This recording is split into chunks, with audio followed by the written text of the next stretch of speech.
Shayla. Uh, Fancy seeing you at this party here. How are you doing? Yeah. It's a cool party, Drax. I'm doing good. What have you been reading?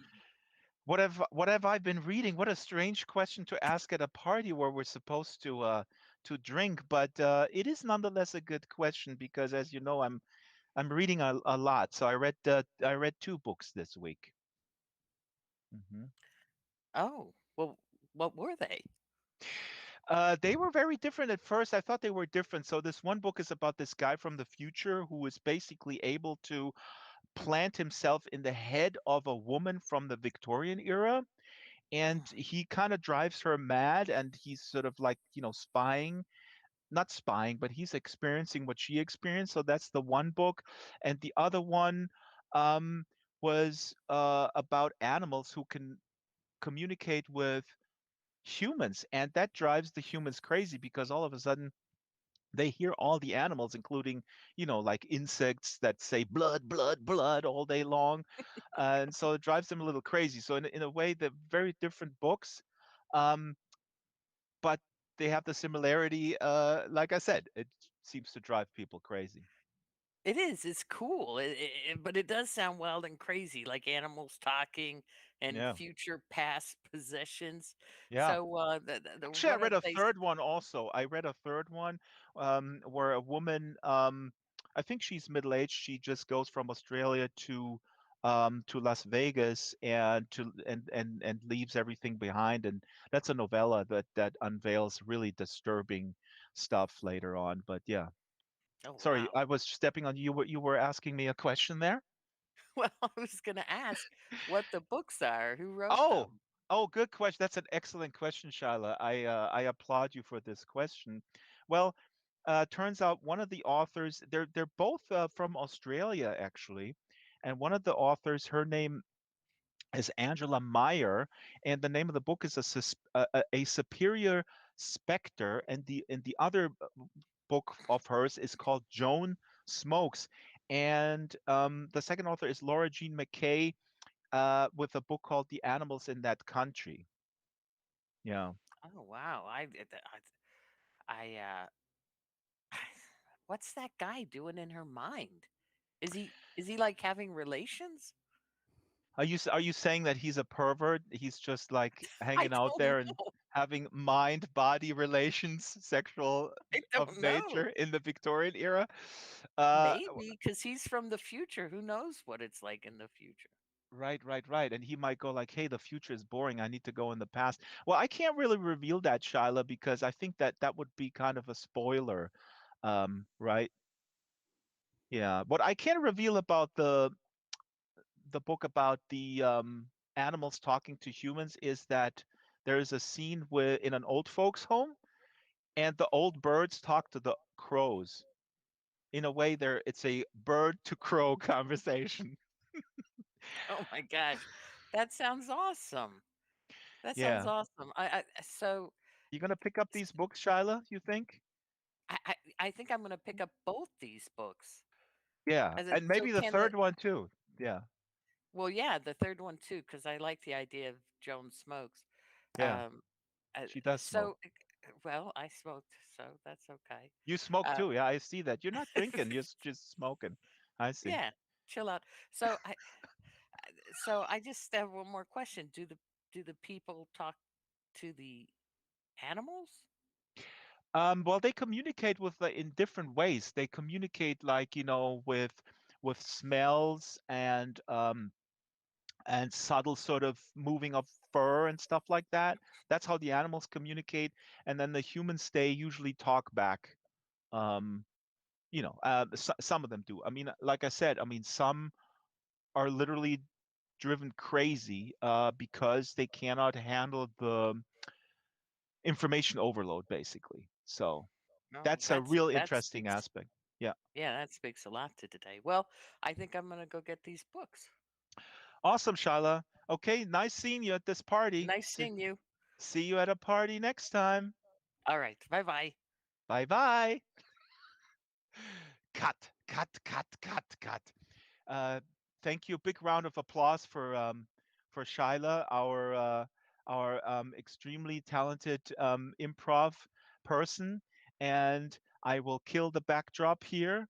And what is being revealed behind the backdrop is we actually have our actual guests here. We have, well, I should say, you're also here at the Second Life Book Club, and you're watching it on YouTube, or you're watching it on Twitter, or you're watching it on Facebook. My name is, you guessed it, Draxtor Dupre, and now a proper welcome to Angela Meyer, author of A Superior Spectre and Joan Smokes. Hello, Angela. Hmm.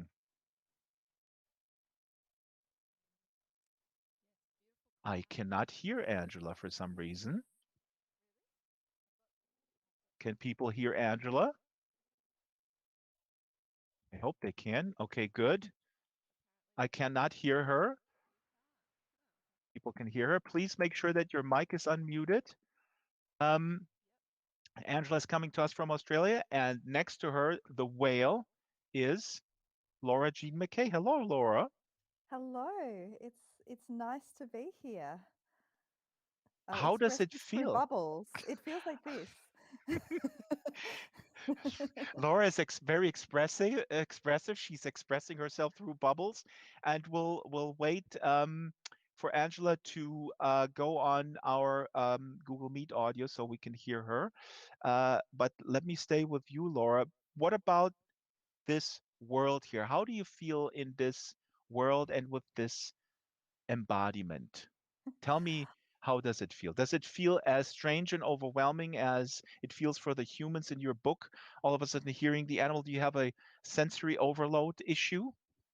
I It hope might not. be a really, actually, I do have a bit of sensory overload. It might be a slightly similar experience as the interspecies communication in my book, because I both feel very, very much at home and quite comfortable in this form, and also completely confused and very, very nervous about suddenly flinging myself into the audience and crushing someone under the weight of my orca body. If the camera wants to pull back, we can see that we also have a shark here, another big animal. So Laura, I think you'll be fine, and the clouds will definitely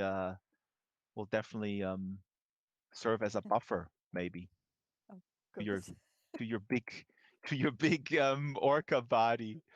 Uh, in in your book, what is really interesting, and I finished it late yesterday, is that, like I said, the humans are dealing with this very differently, and one interesting aspect is that some are driven to madness in the sense that it's just too much for them, and they cannot deal with it. What was that something that you an idea that you had right from the beginning? Because I was thinking like, oh, this book is great, and no, the animals can express themselves now. It's all going to be a love fest. Maybe a little bit in the beginning it's going to be sort of critical. Hey, why are you guys eating us? But then we go like, okay, we shouldn't. Okay, let's all get along. But it's incredibly logical that it would drive us nuts, because we're just so inundated with the ants talking, with the crows talking, with with our pets. um so was that an initial part of the initial spark of this idea? Yeah, I mean, the initial spark came from animal encounters, from encountering in Australia animals like kangaroos in the wild, and just having moments with them and thinking, "Wow, if I can have such an incredible experience with this huge wild animal, what would happen if we took away the language barrier?" And I thought it would be quite a positive experience. But I said to my partner, he's the author Tom Doig, who Angela also knows, of course, because Mhm. everyone in Melbourne knows everybody. And said, "Oh, I'm going to write this book about animals that talk to each other. It's going to be so great." And he said it would be the worst thing that could possibly happen, because if we knew what animals were saying to us, Hmm. we would have to confront our often very violent, very complex relationships with them. And that really launched me into quite a different mode in the novel, where some people, like the people in the old person's home, they're really enjoying that animal human communication, but a lot of other people find it really confronting and quite terrifying. Hmm. We got Angela back. Hello, Angela. Can you hear us? Yes, hello. Sorry, I didn't have the Google Meet on, just the Second Life audio, but I'm here. Awesome, awesome. How do you feel? My initial question often to new authors or new guests or Second Life noobs, which you are actually not. You can tell us about that too. No, yeah. Angela, how do you feel being back? Oh, it's wonderful. Yeah. So I just to explain to everyone, was on Second Life right at the beginning. I can't remember what year it was launched, but I was probably on here in 2006 or something. Is Wow. that right? It was, yeah, It pretty early. Second Life started in 2003, but 2006 is still pioneer. You are definitely a Y- pioneer. Oh, nice. But I mean, it had been a long time since I'd been on here, so I definitely still felt like a noob. I couldn't remember how to do much. Um, but yes, I was on here back then. And how does it feel to be in this embodiment? What does the mask represent? Yeah, well, I think You're what I hiding said from to you us. was You're hiding something. I would I said I would like to have David Bowie's suit from Life on Mars, but also be a hawk. Hmm. And I think that this is what came out, and it maybe is a little bit like Tom Cruise in Eyes Wide Shut, but I don't hate that. Um, That And so movie is I actually love it. based on an amazing book. Sorry to jump in here, but this is Mm, important. A Traumnovelle or dream novella by Arthur Schnitzler. It's an amazing cool. quick read. It's like 120 pages. I actually had no idea when the movie came out, and then later I was introduced to this little fact. But I just want to throw this in there because we are an educational program, Angela. Yes, Yes. and that's quite odd for a slim book to be made into a very long kind of film, though I can kind of see it because there's a lot of quiet Yeah. space in the film. Mm. Right. Kubrick said, "Well, this is 120 pages. We're going to just add 50 minutes of orgy, and we're good to go." Yeah, But that's I right. digress. Let's talk about your work. So I loved all these books, and your book is really special, really unique. I mean, it's a unique mixture. Like I said in the intro improv, it is a unique mix of genres, I guess. But there is Jeff; he's Mm. in the future. There is a Hmm. lot of technology, and there is a technology where you can basically inhabit somebody else's brain in the past and kind of like ride along a little bit. And in the beginning, I thought like, wow, this is insanely cool. It's almost like an avatar. But then, of course, you think more about it, and as you describe it pretty clearly, it's also actually a pretty selfish thing. If I create an avatar and I experiment with a different gender in a virtual world, I can experiment with different identities, but I'm not hijacking someone's identity. And that's kind of what's happening in your book. So it's actually a little problematic what he does, your main protagonist. It is, yeah, and I think uh, it was a really interesting book to write because there were some things I knew at the start, and there were some things that occurred as I was writing it, and I think that meant it was quite genuine. That luckily that journey for the reader as well, as you say, starting out, oh, this is kind of cool, and then, oh, wait a minute, um, is he a Hmm. predator? Is Yeah, yeah, he just this entitled asshole? But is it okay to swear? Is anyone offended by swearing? absolutely. We Sorry, don't have I'm any Australian and I can't, I can't help myself. But I also wanted for him to be a product of his society. So he's an entitled white man, basically. It's funny, different readers, lots of people absolutely hate him. Some people can't even finish the book because they hate him that much. And then others sort of get that layer, and even some people even sort of sympathize for him, and it's really interesting, all the different bits of feedback I've gotten. But there is a real hero villain thing there, with Leonora being the hero and him being the villain, but hopefully it's a bit more complex than that as well. It really is, and what you just said, this is exactly. I went through a lot of different sort of emotions with like, how do I relate to him, and he's sick, and there was some sympathy for him, and also that he was a little bit addicted to sort of the trip, like being in there, and he didn't mean a lot of harm, but he is definitely entitled. Now, Laura, I'm gonna bring you back in here. What we usually do when we have several people on, I ask the oh, look, the orca is expressing herself again through bubbles. That's how the orca talks. Orca, can I ask you, what question would you like to ask Angela in your orca language, or in your human language, which you're also capable of? Would you like to ask her about her book, or how, or any, basically, an ask me anything situation for orcas? I guess the first thing that comes up to me is, why have Angela and I never sat down and talked about our obvious adoration of David Bowie? Like, how have we known each other, been at the same book events, and this has not come up? And I just want to express my this is all what all the bubbles are about. I just really want to express my appreciation for your suit. Oh, thank you. And the orca is my favorite animal, has been since I was a kid. So there you go. We have a lot more in common than we ever realized. When the pandemic ends, we have so much to get together and talk about. Yes, we do. We do. I think there's a David Bowie cover band in Second Life. We can all go to a show, maybe. Oh, great. Yes, that's awesome. But the other thing I really want to say is, because as a writer, even though my book is often seen as, a bit experimental, and there's this sort of poetic animal voices, when you really look at it, it's actually written quite traditionally. It's a linear novel written chronologically. Yes, humans can talk to other animals, but it structurally, it actually goes along in a fairly sort of traditional way.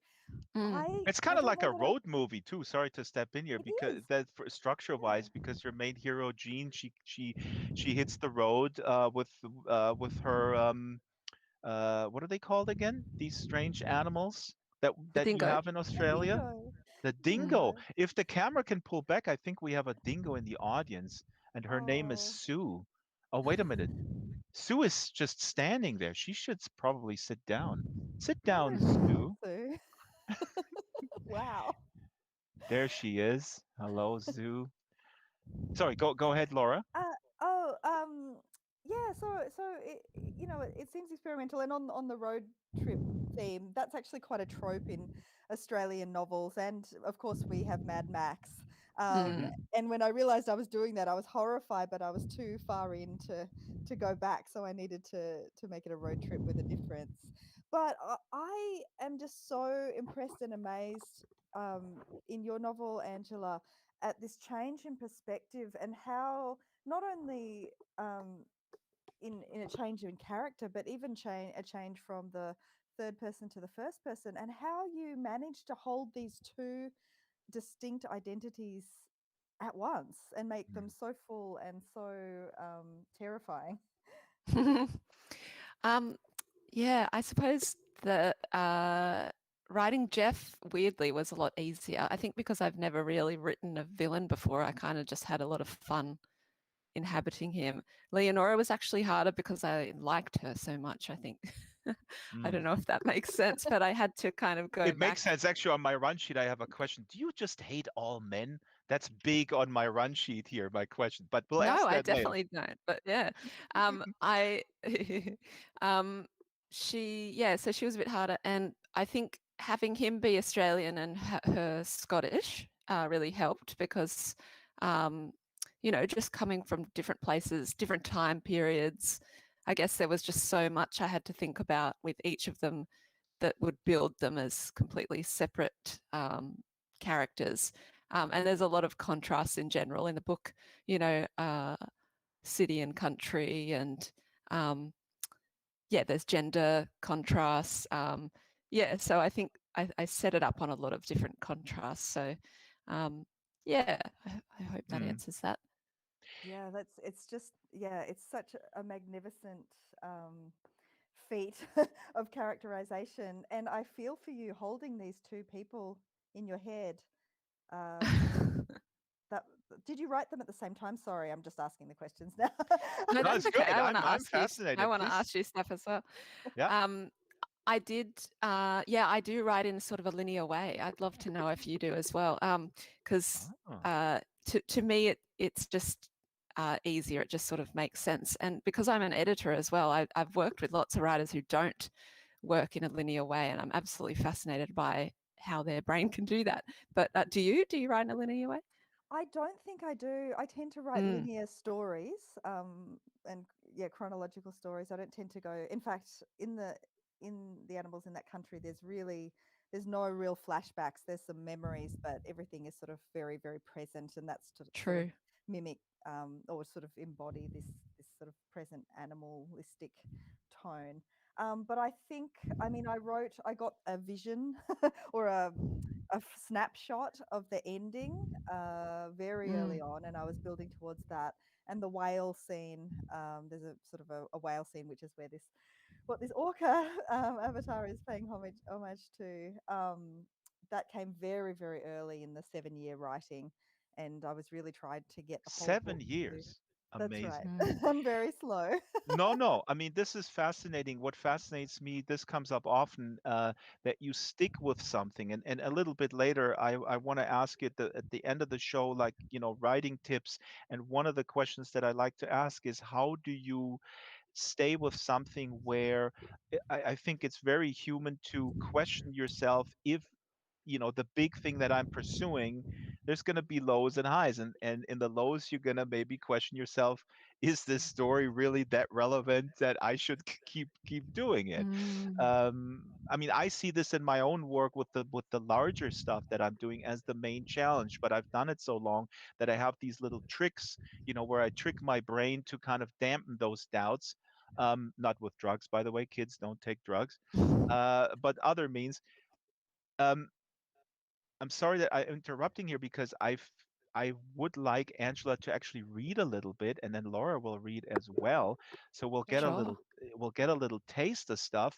And as I'm setting up the book display, could the camera zoom back a little bit and um, pan over the audience, because given the theme, we have actually the most diverse audience that I've ever seen. We have Shadow here, also from Australia. He's, of course, a kangaroo. Um, Isabel has a koala. We have Nexus here, who is a monkey. Kaleo is this little bear with some animal on his head. And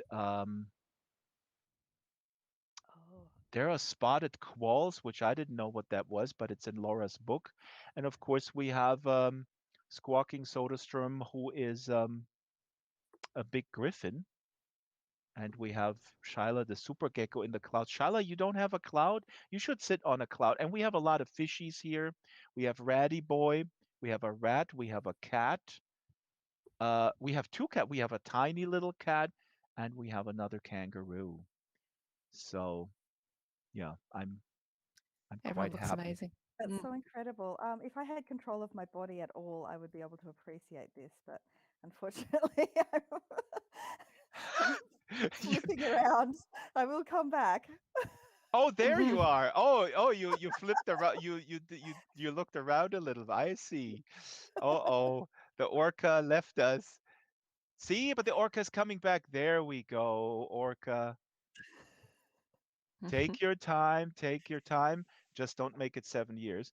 Um, and Angela is going to read from A Superior Spectre, and I believe this is where Jeff, who is dying from some disease that we don't really know, he arrives in Mhm. Scotland from Australia, and he wants to be alone. He wants to die alone. He leaves his situation. We'll learn about that later in the book, and actually this excerpt kind of reveals a little bit of the setup of the technology that's happening here. So take it away, Angela.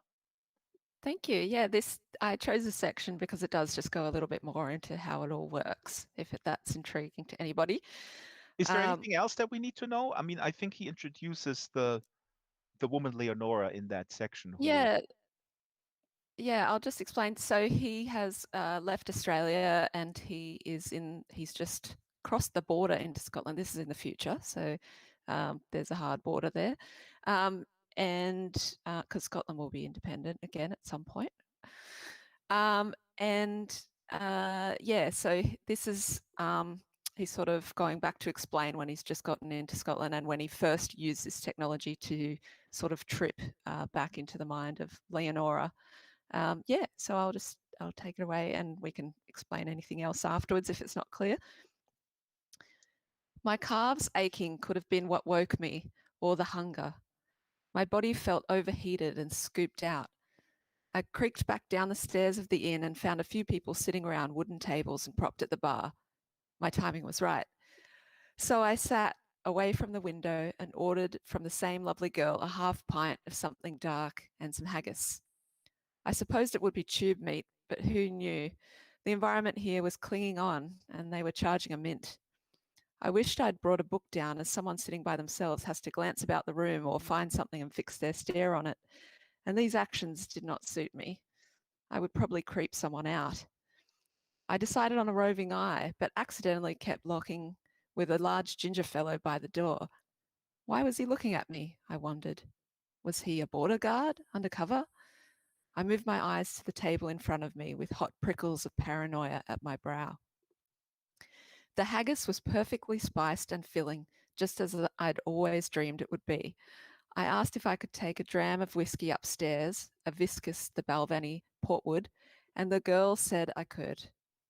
I took it and myself up the stairs with that feeling you had as a kid of dashing from the bathroom to the bed and leaping over the monsters beneath. I was wide awake, though my body was still tired and aching.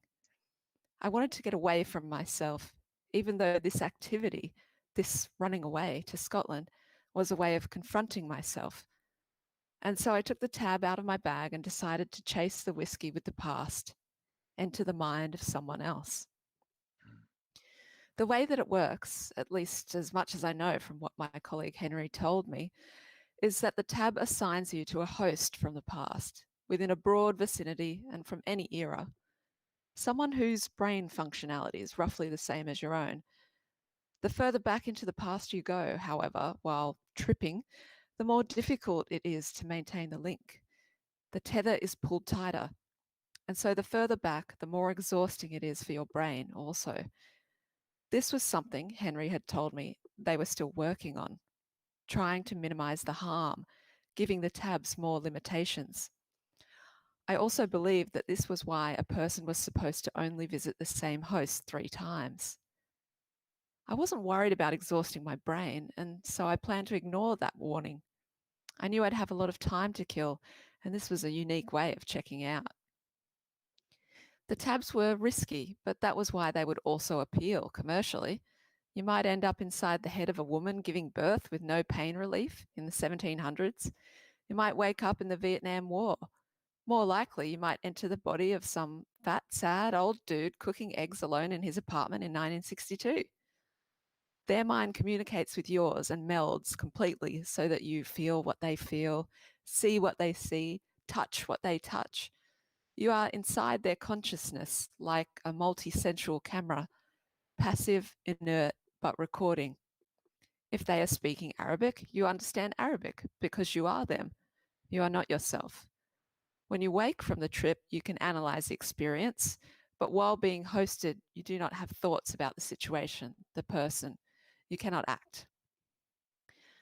I would never have done this years ago, relinquish control. And you're supposed to do it with someone there.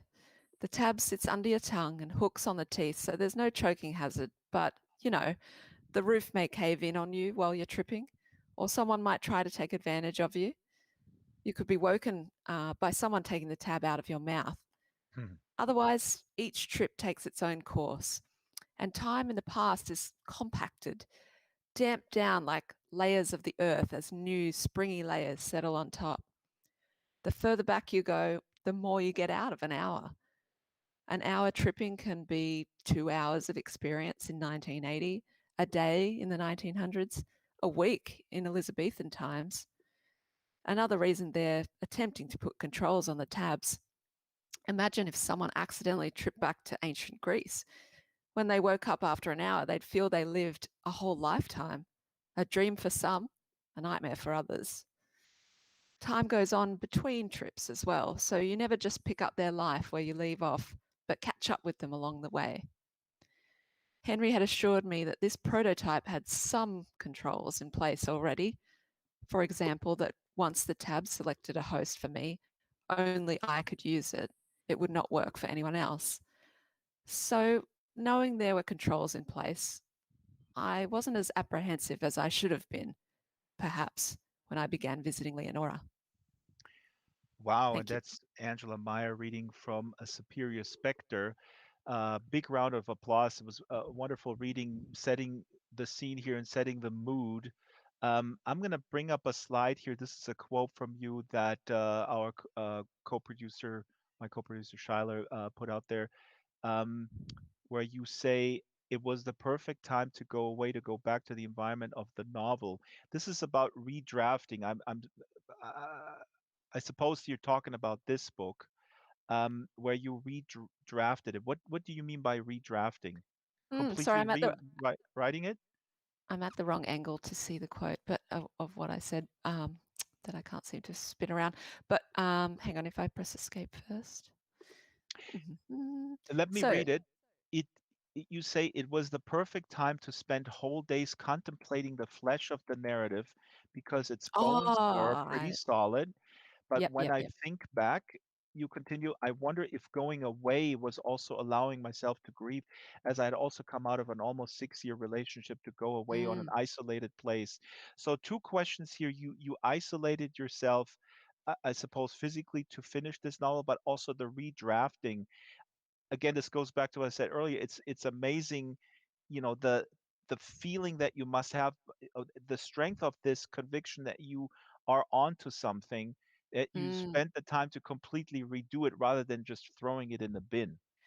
Yes, so I worked on this novel for about 4 years, and this was the final stages. I actually went to Scotland to stay at George Orwell's house on the Isle of Jura, where he wrote Wow. 1984. This is Oh where he my God. finished 1984. So I slept in his bedroom, where he was actually writing 1984. That's one of the most incredible experiences of my life. I'd just come out of a 6-year relationship, essentially the person that I thought that I would spend the rest of my life with, have children with, and all of this stuff. So I was carrying a lot with me over there, and I did stay there with my friend Josephine, but it's 6 miles from the nearest neighbor. It's completely isolated. We had to get a 4-wheel drive to get there. And when we were there, the generator went down, and also the water got blocked. So we were actually living in 19th century conditions. I'm not even Wow. kidding. It's just coal stove, candles, etc. So And as I George was, Orwell was in your brain from the future, he wherever was he is at, right? his presence was all through the house. I have pictures of him everywhere. It's beautiful. And so I guess there was a very particular set of circumstances that I put myself in, which was perfect for redrafting the novel, to get that real layer of mood, perhaps over the top that it needed. And it's interesting. Yeah, I mean, I would love to go into this more with Laura soon as well, about the kinds of books that we're writing, and committing to a book like this, which is not like, also like Laura, I think has a lot of conventional narrative elements, but is also seen as quite a weird book. And in terms of the publishing industry, so committing to finishing something like that without knowing at all if it's going to get picked up or read widely by people, it is a big commitment, but I did really believe in this idea, and um, yeah, I This guess is yeah, wonderful, and committed. we'll get into the publishing because that is Mm, important also. Maybe also giving people a little hope, or maybe a maybe a dose of realism, which is good as well, Mm, about how then how is this perceived by the publisher, and especially in Australia. Uh, mm, how do you get it? Is that any different as far as you know from the US or Europe? But before we go into all these technical things, I'm bringing up a book display for our Orca. Oops, ooh, sorry, Orca. it threw I me. apologize. I just Ouch. ouch. I just put it on you. Um, Here is your book, Laura, and we'll get a little taste from you. We're going to hear two excerpts, and then we'll hear some more from Angela from her Joan Smokes book. But first, Sure. Laura, this one Sure. is the hero Jean, and she works as a guide in this wildlife park when the zoo flu hits Mm, initially. And what is really interesting, she cannot hear the animals at first. I think it goes sort of gradually. mm. Her granddaughter hears it, and other people in the wildlife park hear it, and they cry and they go nuts, and she can't hear it. And I think in this excerpt, she still can't hear it, and then it kind of uh, it kind of develops. That's Um, right. And I love what you were just saying then, Angela. I feel that both of our books are quite similar in a way, but you might disagree with me. But the way I see them is that we were both really writing two books, one mm, quite sort of gritty realism, mm, and then one which is speculative. And then at some point they come together. yep. These two worlds, and that's definitely, which I think is why it took me 7 years to write it, because I felt like I was writing two novels and I needed to get them both right, at least for me, in order to, yeah, to be able to convince other people that they might want to read this. It's a hard balance. Yeah. So yeah, Drax, thank you. This is the moment where everything changes. So up to now, a lot of other people have caught zoo flu. So we all know what it's like when an epidemic or pandemic sweeps through the world, and we're hearing different things about it, and some people have it and some people don't. And at that's this right. point, Some people Jean, have it. Some. I'm sorry, stepping on you here, Laura, because I brought up a slide in the back of you. Don't turn around. Uh, but this is actually before this excerpt happens, and this is a quote from the I think she's the director of the park, Ange, and she says to Jean, who is older. Jean is the grandmother, Ange is the mother, but it's irrelevant detail at this point. The point here is that um, Jean talks to the animals, and she's a tour guide, and the tourists love it. What the kids love it. Like, what is this giraffe or kangaroo saying? And she says, well, it's saying this.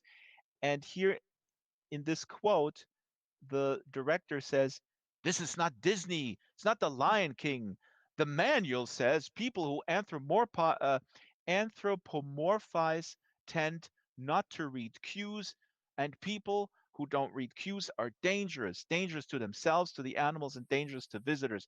I don't want danger here." So the park director is really setting up in the very beginning of the book that talking to animals is just no good, and it's actually not allowed per the rules of this particular park. So that's yeah, right. Thank you. And I lived in a wildlife park in the Northern Territory, which is at the very top of Australia and a very different part of Australia to where I'm from. And I spoke to a lot of rangers and also observed a lot of animals, including dingoes up there. So that quote is very much from the generous sort of sharing of the rangers up there.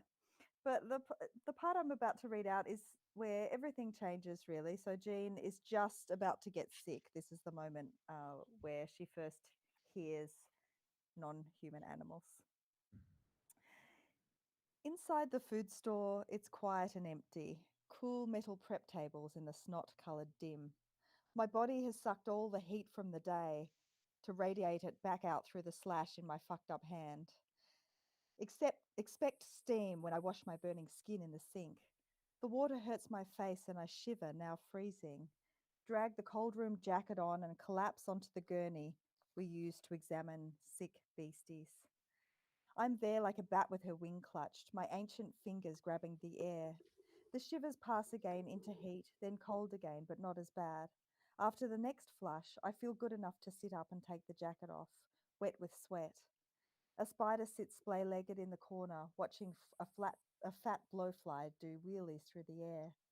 Someone runs past the food stall with the sound that is half laugh, half cry. I snort my nose on a bit of paper towel, and the room stinks like antiseptic, hay, rotting fruit, and mice. The feed in the buckets is waiting to be dished out, half-rotten fruit that needs to be used today or it's gone. It's just you now, Genie Queen, I tell myself, edging off the gurney, legs steady enough, business as usual. Whistle through my teeth like some cartoon rooster, reeling around the food store, saving the day. Keep my sore hand out of the way and go at it one-handed, kibble in my pockets for bribes and treats, get going on the mouse food, the grains, the seeds, the pellets. Whispering. It's just Ranger Doug talking to his baby wallaroo. I got real work to do. I grab a couple of soft apples and dice them up wonkily with a big dirty knife on a chopping board stained with fruit from yesterday or the day before. No time for cleaning. The voices grow louder, but muffled. I'm busy in here, I shout, give the bucket a mix with my hand. Can't hear you. The voices stop, start up again. Yellow mist, a sickly gas, seeps from behind the swing doors that lead to the hall, the mouse rooms, and the gas chamber. The pipes must be busted, the gas left on. It curls like clouds, leaking poison under the door. If it kills those mice, we'll be buggered, nothing to feed the snakes or the raptors. I dump the bucket, take a gulp of fresh air, and launch through the doors, beating at the off switch with my grimy hand. It's already off. No gas. Gas. Wisps from the mouse room. Must have leaked in there. All the breeding pairs will be dead. The whisper's louder. I can almost make out words. Hello? I say. The gas is thick. They'll all be dead. I haul open the heavy doors to see if I can save even a couple of them. Dozens of mice sit up on their haunches, alive, horrified. Gas rising not from the pipes, but from their bodies. Not squeaking, screaming. They scream bloody murder, the death of everyone, death in the cages and death in the walls. All the little kids in the whole world die. My poor old dad reaches up from his early grave. Disease eats my face, crunches my bones until I'm rotting, empty, sucked dry by raptors, bones left to dust. I fall back, fumbling. What's left of my body? Blood and bits, a carcass, but I'm whole. The mice are whole. I'm going fucking crazy. There's no screaming, just a whole bunch of fat-ass mice with their noses in the air. Run! I look around. Someone has said it, clear as speech. I'm in here, I call out to Doug. Run! It's glands from the body, it's crops and killing and shelter. No, it's... Who's talking? It's just Jean. The small white bodies in the cages shiver, gases rise off them, and a squeak comes out, and together they make run. On a hillside, run to the wall. You go, I'll make my way. One and everyone, everything, the body, run. I run. The door behind me heavy with all those little words. The gases push out in clouds and hang around my nose and eyes, jitterbugging my brain. Everything, the body, run. Who's talking? Who's here? Casey, Liu, and Doug have disappeared. I slide down the outer wall of the food store until my bum hits ground. Mice don't talk like that. Mice talk about eating and fucking. It's just my ears, curled like dead leaves. Deathly quiet now.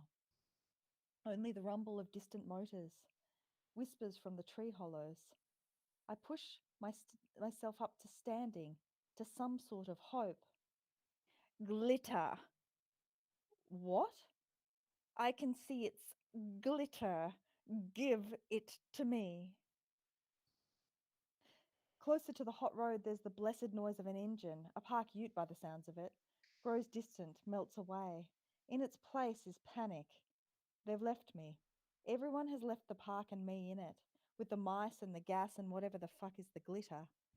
I get my body unfrozen and do what the mice told me to do. I bloody well run. The park street's empty. One of the park utes stalled in the middle of the road, out of fuel. I keep going. Round a corner, a bulk of scent nearly knocks me flat. Personal. Someone you don't know waving their rude bits around. Then it's gone. Birds are making nonsensical sounds above, but all around me, trails of glowing messages have been laid out overnight. In stench, in calls, in piss, in tracks, in blood, in shit, in sex, in bodies. A big boy wallaroo has rubbed his scent slick as oil over the grass at the road edge. It's like running alongside a urinal in a pub. Piss cakes wafting from the bottom of yellow streams. I shake my stupid head to clear it of the meanings, but they form out of hops, barks, and whiffs. I see those words as king and ours. Bits and pieces, no damn order or sense. A drunk in the street, my granddaughter Kimberly talking in her sleep. Until they close, moving from blobs to ships in full sail, and I see the sense loud and clear. Fuck me, I'm a king. Panic rises like vomit from my guts. I shove my hand over my mouth and nose and run, hell for leather. And that is Boom. Laura Jean McKay reading from the animals in that country. Thank you. And we're gonna get in a lot of trouble with all the F bombs. That Oh, is yes, not.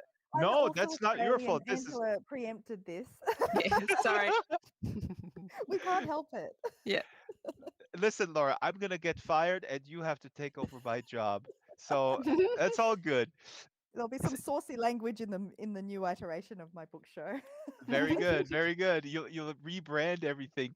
Um, I want to bring up a cube here. If the camera can zoom on it, this is a little prim here that Shyla prepared with a few quotes of the animals talking, because this is one aspect that is is is quite amazing. Let me actually bring it down here Wow, so thank you you, can. Shyla. It's incredible. So one here that is facing the audience is my mother was a little angry, full of off-road sand. That was who said is that the dingo? Is that Sue said That's that? the dingo. That's right. Dingo Sue. It's amazing. I love that. So let me rotate the cube. Here's another one. Its whole face is a desert with water. Its whole mouth, yesterday, the sky. So this is very poetic, and you got to think about it. It takes some time to get into this language, and then all of a sudden I felt it clicked with me and I understood what was going on. But I mean, this is quite brilliant. What is meant by this? Its whole face is a desert, and I guess the animals refer to people as it in the neutral. They don't say he and she. That's right. And Jean is trying to, I mean, sorry, Sue the dingo is trying to tell Jean the way that this dingo perceives Jean, who is the closest being. So Sue the dingo considers Jean part of her pack, and she's trying to describe her relationship with her, but also that this human is this very odd animal to Sue. And what happens here is that Dingo Sue is both a wild and a sort of institutionalized animal, and she feels that those conflicting states at all times. So those parentheses there are her wild self speaking, really. So she's trying to have this conversation with Sue, the human Jean, and this yesterday creeps in, which is almost her sort of wild dingo self longing for another time, and also Hmm. telling Jean that she's very old. And here's two more. Pay particular attention to dirt and wind. And here's one. Hold it steady. The best plan is a plan. So again, Dingo Sue is speaking in these sort of phrases that you might find in an inspirational quote, and Jean quite likes those things as well. But hold it steady is her wild self saying, okay, keep it cool, don't run, don't bite, just stay here in this moment.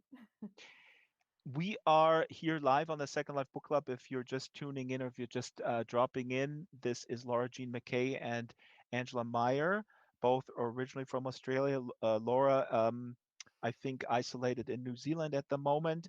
And we're running up against the clock as usual because I'm not capable of looking at the clock and hosting in a coherent way. That's why they fired me from NPR years ago. But we're here in Second Life. And usually we have a post game, so I would suggest that we just push into the post game and keep the stream going a little bit if that's fine, because the time will remain the same. We'll just cutting off the little bit exclusive hangout in Second Life only. I will take questions, so put comments into the local chat. Um, we have one more little excerpt from Laura, and then we'll hear from Angela and her amazing novella.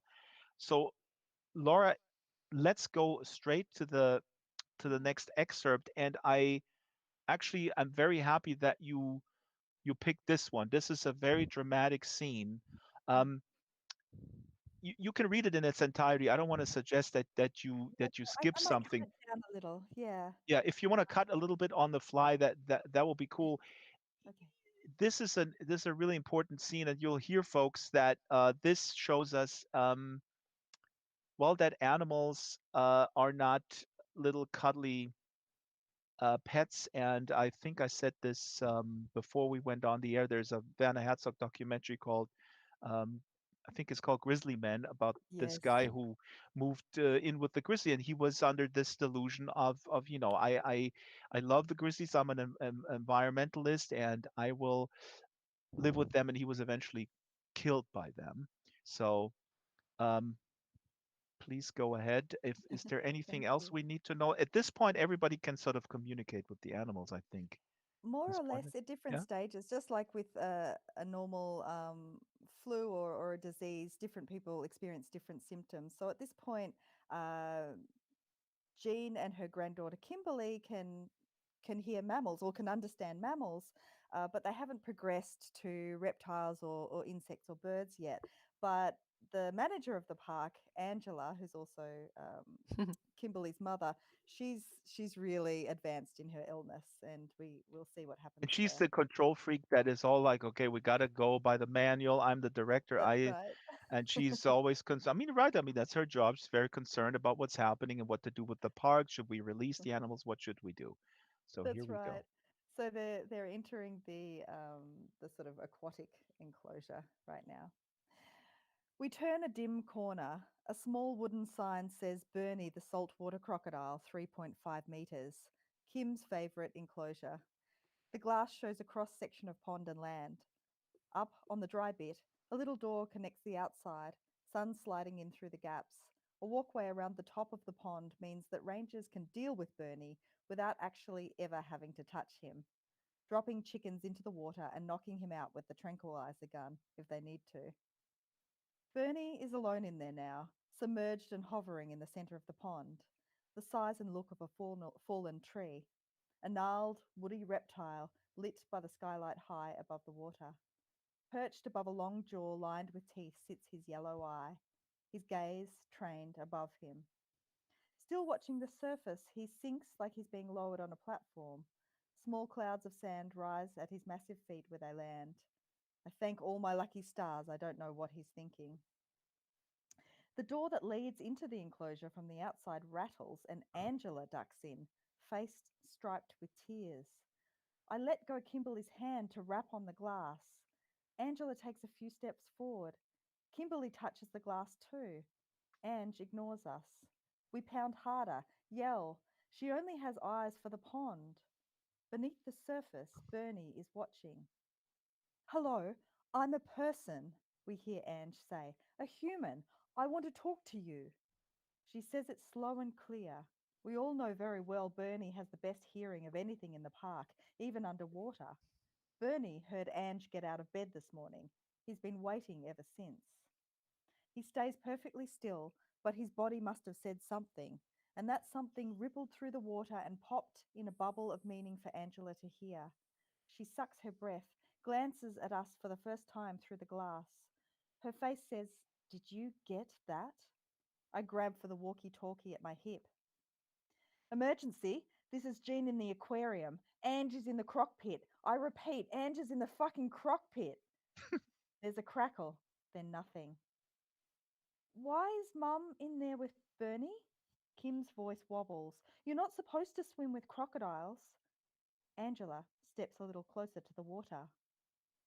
"Ange, you better come out of there. Your daughter's right here, see?" Ange shakes her head like my voice is a blowfly, waves me away. Kimberly starts drumming on the glass. I join her. The croc shifts his interest to us. "Get out of there, Ange. Angela, he'll..." Kimberly looks up at me. "Will he eat her?" "No, course not, love. Course not." I try the walkie-talkie again. No one responds. The thing is broken. Kim's face is pressed to the glass. I should protect her. She doesn't need to see any of this, but I can't look away either. A horror show happening meters from our skin. Angela crouched by the water. I bash on the barrier again. "Angela! Jesus fucking Christ!" She's down on her hands and knees, her ear to the pond, and she's grinning. Grinning. Then she stops, frowns, jerks back, dripping. I see something in her eyes, not fear, recognition. She didn't know something, now she knows, and it's not good. Bernie pushes on the sandy bed of the pond with muscular legs and launches up to break the water. Ange stumbles away from the churning pond. "No, I don't," she says, voice quaking. "I don't." The croc seems slow, cumbersome when he launches, but he's faster than her. He surges forward, breaks the surface, and in a heartbeat he's up on the bank. He latches onto Angela's leg with yellow teeth and a guttural roar. Ange is screaming, yelling, arguing with him. "No, no, I said I don't want to." The croc gives a sharp tug, dragging Angela half a metre toward the water. I grab Kimberly's face and push her against my stomach. Her yells rattle my guts. Should I stop there? Yeah. Perhaps Yeah, this is amazing. Yeah, hold the tension. just hold the tension. Hold hold it right there. And So good. great reading, and thank you, Laura, and also good questions in the audience. I'll pick those up later. Oh, Quick great. question about this one is, to me, um, the it seems that kids and older folks have a less hard time to communicate with the animals or accept that, Mm. Yeah, right? you're right. Yeah, and I think that comes through in our lives. We see how children are with animals. Yeah, We see most children, have no problem with the ideas that animals can and do communicate, if not in language, then in many different ways. And it's only later when we tell them that that's not the case that yeah. that changes. And I like the idea that maybe in the later years of our lives we could return to that understanding and that acceptance that all creatures do communicate in different ways, and just really be with that and enjoy it. The old birds watching the old crows, a Mhm. wonderful scene. Angela, what would you ask? What is the burning question that you want to ask Laura about this book, about this scene, or about anything? Ask me, Uh, ask the yes. orca anything. That's a new thing on Reddit, or when Laura takes over the show, which is called the I think Laura, when The Laura F takes bomb, over the isn't it show, called? exactly, the effin SL book club. Um, Yes. Um, uh, I guess it is how did you come to know which animals you would include? Was it, ah, did that was it an active choice, or was it just when you thought of, the human characters and the environment that, why a dingo, Mm. etc. Yeah. Oh, that's such a good question. I mean, I was spending a lot of time in the Northern Territory and in other places. I actually flew to Florida to meet Michael Jackson's old companion animal, Bubbles. Oh Um, wow. oh, it was Mhm. incredible. Um, did he yeah, memorize all the lyrics from Thriller? Bubbles really understandably hates paparazzi, and when I brought my camera out, he got a piece of poo and aimed it from quite a few meters away so that he could strike my camera perfectly. He's understandably Poor wanting his Bubbles. privacy, exactly, poor Bubbles, but he lives in a beautiful sanctuary now. So. Good. Yeah, so I was spending a lot of different time, but to be honest, I was really struggling getting Jean, and Jean was falling a little flat on the page. And then suddenly Dingo Sue arrived, and she's the inspiration for her was from 3 dingoes that I met in the wildlife park. And once Jean and Sue got together, because they're both females, very lonely females of their species who have trouble getting along, perhaps with their own kind, and when they find each other, that really sort of launched that friendship and Sue on the page. Yeah. Yeah, it's so wonderful. And I love how you keep it, a little bit inexplicable all the way through, like for either of them, but also for the reader, like that we're just getting just enough to sort of feel a kind of instinctual connection. And that kind of also helps to hold the tension, to sort of turn the pages and not just in terms of plot, but to understand something a little deeper. Oh, thank you. I'm very honored to be read by you, Angela. It's a very high praise indeed. I mean, it is really remarkable. I mean, now that you're sort of revealing that the combination with Sue and the dingo, with Jean and Sue, the dingo, they're so just perfectly matched. Um, we're going to jump right away. We're going to take jumps to another woman that is, I don't know, not ostracized by society, but has issues fitting in, I guess, maybe, in the book Joan Smokes. This is Angela's novella. Angela, Yeah, what do we need to know about this? Because you're reading straight from the beginning. What's the sure. Look, yeah, yeah, I'll try and sum it up real quick. But it's a very short novella, and it's about a woman who you quickly realize something has happened to her. Um, she is Australian, but she's lived in the US for some time. But she is leaving everything in her life and just driving to Vegas. And this is in the early 1960s. So that's all I'll say to begin with, because then, if I just jump in at the start, it's really, as a lot of shorter works are, it's partly about, the voice and the mood, yes. um, and it's written in short fragments. So all of these short fragments make up the story. Absolutely remarkable. And before we head off here, I'm sorry, Laura Orca. We will talk a little bit more um, with you, and you can also ask Angela a question afterwards, so I'm so you can looking forward to this reading. Thank you you. can prepare. Oh, Me thank too. you. Take it away, Angela. All right. Vast empty red crags. There are bombs in the desert, she'd read. She is moving toward the light. Need to be blasted, need heat, to bare skin to scorching.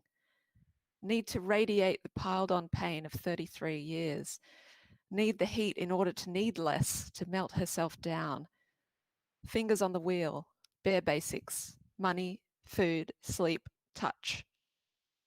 The last time they'd made love, he must have known. As she'd leaned over to put on her creams and take her pill and turn off the lamp, he had trailed his fingers down her spine, traced them from hip to hip and up along her curved side. She felt his eyes on her skin, a rare thing in itself. She had taken her time over the creams, the pill, reaching toward the lamp, holding this touch, faint with it.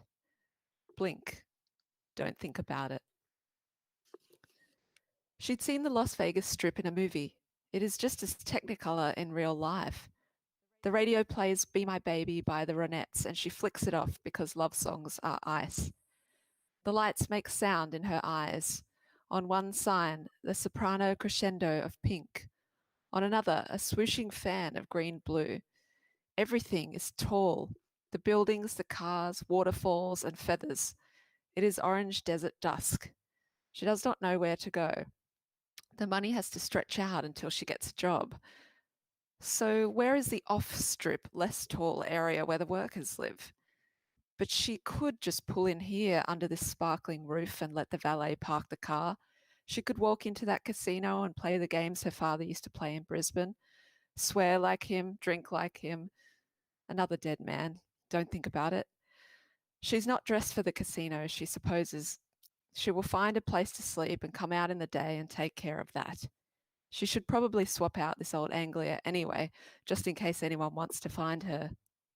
She feels confident she can disappear here, change her name, become tall. Send a letter to mother. Jack is dead. I am staying in America. No. Lie. Past the strip and there's a more squat neon sign, buzzing pink. Vacancy, vacancy, vacancy. Pull up in front of the reception, smooth down the hair around her part, press lips together to spread any remaining lipstick. Push the door open and it jangles. Smile. On a notepad in her handbag is a list. Beth Spencer, Rose Mulvane, Liv Smythe, Jane Hancock, Helen Bastian, Sylvia Barry, Joan West. Joan smokes. She buys a packet of cigarettes from the machine in the concrete corridor. Her room is 3 doors down. She opens the door, an apple skin tang over something more stale. She'll get her suitcase soon. First, she unbuttons her dress and steps out of it. It is hot, and turns the dial on the television. She wriggles up onto the head of the bed in her cream bra, panties, suspenders, and stockings, and settles into the pillows. She opens the packet of cigarettes and puts one in her mouth. She has no lighter. She sighs. She holds it there, thinking about the way Jack would hold a cigarette in his mouth. She had shared them with him sometimes when they'd been drinking and close. She takes the cigarette out of her mouth and sits it in the ashtray on the little fake marble bedside table. There is a rim of pink on it now from her lipstick. She puts both hands over her belly as she has that sensation coming, that inward sucking black hole, as though she were about to implode. The emptiness makes her gasp. Watch the TV. Betty Davis. Look at the things other women bear on their faces. Thank you. Wonderful. This is Joan Smokes from Angela Meyer's novella. I love. I mean, I loved all the books I read this week. Really, really remarkable. Laura, you want to ask a question about this novella from an orca perspective or from a human perspective? Either way. I mean, well, I'm just blowing bubbles here in applause. I mean, wow, it's such I can't believe I'm sort of I just cannot wait to read this work, Angela. Thank you. And I was just wondering, and sorry, I'm always going back to form because, I'm talking to another writer and I get excited about craft, but I'm just wondering about moving from, you said this is a novella? It is. Yeah, 70 and it, pages, right? Something like that. Yeah, it's very short. It's only 11,000 words. right. So what, Basically a long short story. yeah, yeah. So moving, because this seems so up close in that sort of intense sort of personal mode. Uh, what's it like moving from writing in that form to uh, a novel that moves through time and space and multiple characters and is in a long form. Yeah, I think when I started Joan Smokes, I thought that I was going to write another novel. It was just after A Superior Spectre, and even before A Superior Spectre was published. And I had the idea of Joan and Las Vegas, and I started doing burlesque lessons because I was thinking about showgirls. I actually smoked a little bit. I know that's really bad, and I don't It is condone bad. that at all. But I did this weird method thing for a little while, and I started Angela's a writing method writer. Wow. a little. Well, it sounds like we both are a little bit, getting very Yeah. immersed in what we're doing. And then I started writing it and I realized it really only had one through line, one main character. And I'm like, this isn't a novel at all. I think it's a novella. And I had never written a novella, but there was the deadline for the Mislexia novella competition in 5 months or something. And I thought, I'm going to finish this novella and enter that competition. And I won the competition. That's incredible. It's so rare that this story happens, I might add. Superior Spectre was widely rejected by publishers. I just need to balance that out. But I would like to yeah. also say that The Animals in That Country was rejected, I think, by almost every good literary agent in Australia. Yes, I think I Let, was wondering let about. me put a pin in Um, here because this needs to mm, be, mm, people pay attention to this, because again, this is a little bit of my agenda also, to kind of let people know that rejection is really part of this game, and the it last is. man or woman or orca standing will win. I mean, that doesn't mean that, crap will prevail. Sure, it has to be good too, but don't, just keep going, folks. If you're out there, if you're listening, if you're watching this, just keep going. Squawky Soderstrom also says, I was also deeply rejected multiple times. Again, Squawking Soderstrom has not given me written permission to reveal her true identity. She's very famous, but we'll leave it to her to reveal herself. Anyways, go on. I Uh, apologize. no, that's a really great line of thought. And even though the rejection, I mean, I take to bed if I get a short story rejected, I sort of, you know, blow some bubbles and and laugh a little because it doesn't bother me anymore. But a manuscript still hurts a lot. But when I think back to a couple of the publishers that rejected Animals before it was taken up by Scribe, I'm so relieved that Mm, happened, because Scribe was the perfect publisher for me. We were on the same page, every page. So it can be a really great thing, even if it feels so painful. yeah, sometimes it means that you end up with the right person, the right publisher, the right publishing house who really believes in the book and is going to do the best possible job of getting it out there, whether they're big or small. Yeah. Absolutely. Shadow here, who is a regular at the book club, and he is actually from Australia, he asked a wonderful basic question that I do like, and maybe each of you can answer this in a little short anecdote. What did actually inspire you to become authors in the first place? We have a lot of different people here on. Some say, hey, I was 5 years old. I knew what I was going to do because I was doing this. And then somebody says, well, I'm 59 and I started last year. So which is Yeah. it? Laura? I was just about to say your name. um, well, my mum is a librarian, and I have a few aunties as well who were librarians. So we just had books everywhere, and my grandparents, who we sort of grew up with, also had books.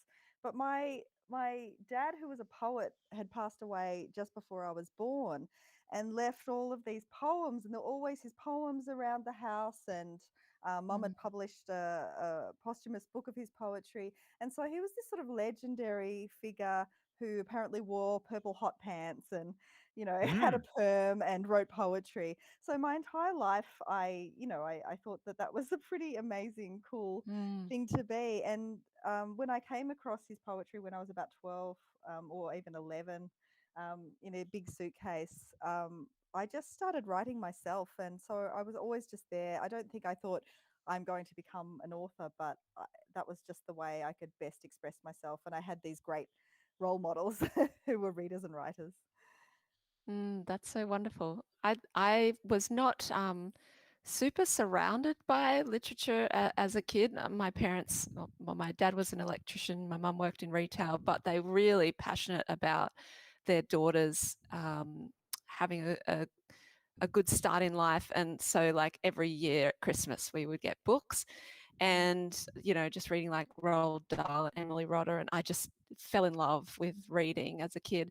And then my Oma, she had published a couple of short stories. She wrote for the Dutch newspapers in Wollongong, which is in regional New South Wales in Australia. And she gave me my first diary when I was 8 years old and encouraged me to write stuff down. And I also had a wonderful teacher around that time, Mrs. Grant. She was a Canadian exchange teacher. And funnily enough, one of my first short stories was about a killer whale. This was the Free Willy era, though, so that kind of makes sense. Ah. The Wow. derivative stuff that happens. And another one was about Michael Jackson. So I'm sure Bubbles probably made a cameo. And nothing That's about incredible. David Bowie. Actually, somebody very Not early yet. on very early on in the chat, I have a note here. Asked what was David Bowie's spirit animal or something. I don't know. That was a Oh, parallel conversation in the chat an earlier. electric eel or something. Yeah. Oh, it's a good question. I don't know. Um, Let me look through the comments here. Kiara Kitty says here, fitting that one of the themes of this book club is animals, and some of the people attending are animals. Well, I noticed that too. And Shadow here says, as a kid, I loved Paul Jennings. So Paul Jennings is Oh, me too. So English-born much. Australian children's book writer. Yeah. Aha. And Morris Gleitzman. Yes. Mm. This is something I need to catch up on. Mm. I just read Michael Ende because I'm German, and Mm. No. the never-ending story, Momo and such. We should do Oh, like we lovely. should read those. Now, we are well over Yes, time, Jackie and Finch. Linden Lab will kill us if we keep this too long because Linden Lab makers of Second Life, they actually hate books, and I had to bribe them to get this show on their channel. Sorry, that's of course not true. Um, my last question, a little riff on the publishing industry as a whole, is a very broad question. Um, is it is it what are the issues? Is it different from the US or Europe as far as you know? We had Squawking Soderstrom, who is actually Tracy Sorensen in the physical world. Wonderful Mhm. book, The Lucky Gala, which I Mm. highly recommend. One of the best books I read this year. And she talked about this too, that her book was deemed by some as too Australian. Mm. Those, I mean, take it where you will. I mean, this is a very broad question. What are sort of the daily challenges Mm. and opportunities in your world of publishing? Also related, do you have to sell yourself all the time? Do you hate it? Do you love it? Some people like to talk Mm. about themselves all the time. I'm talking about a friend, not myself here. But go ahead. I think, Angela. yeah, okay, okay. I think Laura and I are both also published in the UK. I don't know if Laura is in the US or broader. I don't know. She can speak to that. But I think for me, I obviously had, well, two books that aren't set in Australia. A Superior Spectre is at the beginning, um, but I think this possibly helped with it having a little bit broader appeal internationally. But that said, there's a lot of wonderful Australian books that are set in Australia that are published overseas, including a lot of excellent crime novels. An author I worked with, Emma Viskett, she is published in some 6 or 7 territories now. Actually, I'm not 100% sure how many. So I don't think it necessarily puts off readers, but publishers, of course, can be conservative and careful in making sure um, you know there's a sort of a broad appeal. But I think sometimes people overseas enjoy Australian literature in the way that maybe we enjoy Icelandic literature, or Absolutely. just it's a different environment. There's different vernacular. It's wonderful to read books that are set in places that you're not from. Mm. Yeah. I mean, again, I don't want to belabor the point. I just find that, I mean, I'm not saying that everybody in the publishing industry or every marketing or publicist thinks like that. uh, but that's one of the most It's a exciting reality, things yeah. Mm. about books to learn to immerse yourself into other worlds. Actually, I have a big question here about indigenous. We haven't even Mm, addressed indigenous authors of your country. Matter of fact, Laura has a wonderful dedication in the beginning of her book where she acknowledges that she's writing this, or she's working on native lands that she as a yes. as a, as a white person, not she personally, but white people have sort of taken over. I think that's super Oh, important. I But take that's a responsibility for that as well, definitely, as a yeah. colonial Yeah. settler. And I should have said at the very beginning that I'm on traditional Boonwurrung land, beaming in from onto this cloud. But That's a great reminder, Angela. I should also mm, have said that I'm on the land of the Rangatane people of the Manawatu in Aotearoa, New Zealand. That yeah, is going to be a special show where we'll talk about exactly that. How can we promote this, or what is the status of indigenous literature in your world, in your territory, or wherever you're coming from. I put up this slide here. Shyla prepared this slide about it's your dedication, the first page of the animals of that country. But Laura, so your take on the publishing world. Yeah, thank you for putting that acknowledgement up. I mean, it's a very small gesture, but one that that most people do in Australia, especially when you're starting a gathering. And I guess I felt that a book was a gathering Mm, of disparate people all reading, and also because Yeah. I'd worked on so many different countries in Australia, Indigenous countries, and yeah, it just felt important. But it's a very small gesture, and I need to do a lot more in that space here in New Zealand, in Aotearoa and Australia. In terms of, and speaking about you know crossing borders. Yeah, I was lucky with animals because I with Scribe I published into the UK, and also Scribe US took the book up as well, which was really fantastic.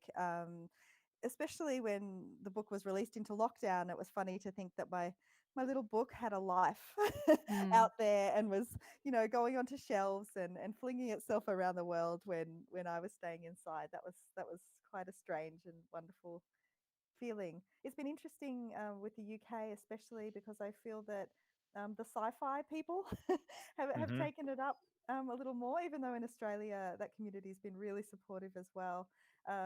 Yeah, but there's been some different groups and a few award shortlists in sci-fi, and I've been so pleased because I was very worried about that audience. I didn't feel like I was a proper speculative or sci-fi writer. I Right, hadn't. because the sci-fi, they probably demand 50 pages of you describing the exact technology that's behind the Zuflu, and then mm.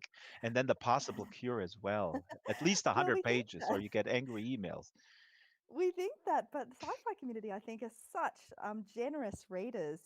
They read and read and read, and they're really open to amazing ideas, and that includes sort of genre crossing books like Yeah, Angela's and mine, Yes. and so that's been a real surprise and something that has been a real pleasure. Yeah, yeah, yeah. I just want, No, go ahead. sorry, I was just going to jump in real quickly and say one of the absolute best things that happened to me after A Superior Spectre was being welcomed into the speculative fiction communities, Yes. in Australia and overseas. And it's just, yeah, it's the whole genre literary thing could be a whole show on itself, I suppose. But Absolutely. yeah.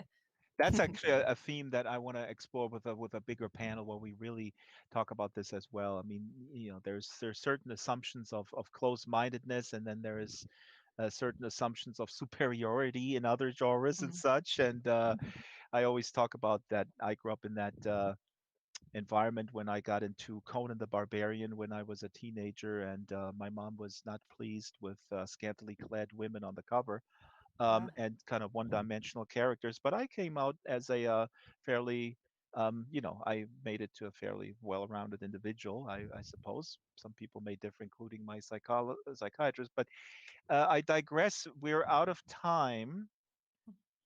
Laura, this is wonderful. Angela, wonderful. Thank you so much for coming here. Wonderful audience. I hope you had a good time. People pick up these books. Uh, Final words. Will you be coming back? Definitely. I mean, this is such a new experience for me, and I really want to thank you both, and also to the audience who put so much effort into being here, and also into your avatars. I can't wait to watch this back because I can't move. So You will thank see. you. We have a wonderful camera person. As a matter of fact, let's do this real quick because we had Strawberry and Angela. I'll have your last words. I'm not going to steal Mhm. them from you, but let's put the camera on Isabel Sharon. Isabel Sharon is running the camera. She's doing a wonderful job. As regular viewers know, Strawberry from Linden Lab is too busy. She didn't leave us because she hated us. She was assigned other roles. So Isabel Sharon took over from her, and she's running the camera, she's running the sound. and she's doing Wow. a fabulous job. So please, big round of applause for Isabel for doing this Thanks, week in, Isabel. week Excellent. out. Thank you. Where is she? There she is, and she has a koala on her shoulder. Of course, she Yeah, has. love it. Um, so, Angela, your final words, Oh, whatever they just may be. yeah, thank you so much. This has been really, really fun and great to hang out with Laura as Yes. well. And thank you, Drax, for all the hard work in putting it together, and everyone in the audience. Thank you. It's been great to spend this time with you. For the first time in one world. Um, Yeah. I'm going to run through the credit slides, and then so we have no post game today. I apologize, but you guys can still put some questions in here, and also feel free to befriend the authors or befriend each other, and also ask questions. I got to a few of them, but we are fast running out of time. The Second Life Book Club is every Wednesday, usually at 12 o'clock Pacific time, which is Second Life time. slbookclub@draxtor.com is the email address. We are back next week on the regular time. The show is produced by Isabel Sharen, Shyla, the Super Gecko, and myself. Location manager, master builder is Ruby Geek. Ruby is not with us today. She is moving. She is in the middle of boxes, but she put this set together. And please do tip the tip jar. There's a little tip jar. Let me actually bring the tip jar. It's so lonely here on the bottom here. Let's bring him up a little bit. Put him more prominent. Let's put him here on the cubes here of the animal language, and put your loose Linden shekels into this tip jar, please, to show your appreciation for the sets. The avatars are made by Silas, Ruby, Karelos. Special thanks to Marianne McCann, Arden Schwartzman, Theanine, AJ McDowell, Brett Linden, and Patch Linden, the maker of Land. Um, we have a whole bunch of sponsors. These sponsors provide us with products and objects where we build the sets with. You can find them on the links everywhere around the islands. You can tour these islands. We will have a third island very soon. There is a gallery of all the authors where you can click on the gallery and you will find the author's website. So just walk around and make sure when you purchase from the sponsors, tell them the book club sent you. slbookclub@draxtor.com if you want to recommend authors, share ideas, critique, etc. Go to send me an email or send a message to Jared the bot. That's Jared bot avatar name. And again, don't forget to uh, tip our volunteer staff. Now, next week we're back at the regular time. Next week is Amr Anwar with two books, Stone Cold Trouble and Brothers in Blood. And I just had a little tech tutorial with him yesterday, and I asked Amr if there's any, deep insight in his books about the human condition, because I told him to not fear that this show is too academic and dissecting and whatever. And he says, actually, there's absolutely no meaning. This is just pure entertainment with Mhm. cops running around and shooting. I'm paraphrasing. So, um, Armor will reveal to us the secret behind his thrillers, and that's next week, right here on the Second Life Book Club. Bye bye. Bye. Bye. Thank Thank you. you.